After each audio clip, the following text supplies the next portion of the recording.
അപ്പോൾ നമ്മളിന്ന് snake head ഫിഷിങ്ങിനാണ് വന്നിട്ടുള്ളത്. നമ്മൾ യൂസ് ചെയ്യുന്ന ലൂർ എന്ന് പറഞ്ഞിട്ടുണ്ടെങ്കിൽ നമ്മൾ ഹാൻഡ് മെയ്ഡ് ആയിട്ടുള്ള ഒരു ഫ്രോഗാണ്. അത്യാവശ്യം നല്ല ആക്ഷനുള്ള ഒരു ഫ്രോഗാണ്. പിന്നെ ഹുക്ക് ഓപ്പറേഷനെ പറ്റി പറയേ വേണ്ട, അടിപൊളിയായിട്ടുള്ള 2 മസ്റ്റാർഡിൻ്റെ ഹുക്കുകളാണ് നമ്മൾ കൊടുത്തിട്ടുള്ളത്. പിന്നെ ഒരു ടൈലും കൊടുത്തിട്ടുണ്ട്. അടിപൊളി ആക്ഷനുള്ള ഒരു ഫ്രോഗാണ്. അപ്പം നമുക്ക് നേരെ ഇതിനെ കൊണ്ടുള്ള കുറച്ച് മീൻ പിടിക്കുന്നതിലൊക്കെ കാണാം.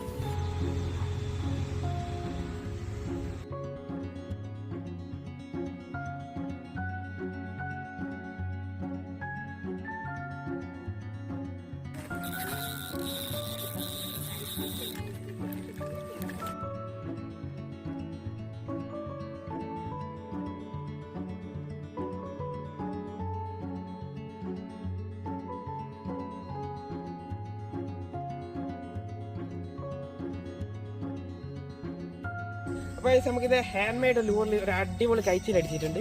കണ്ടില്ലേ ഏതാ സൈസ് നോക്കൂ, ഏതാണ്ട് ഇത്ര സൈസ് ഉണ്ട്. ഒരു ജൈൻ്റ് സാധനത്തിൻ്റെ തന്നെ അടിച്ചിട്ടുണ്ട്. കണ്ടില്ലേ നമ്മളെ ലൂറ് നോക്ക്, ഹാൻഡ് മെയ്ഡ് ഫ്രോഗ്.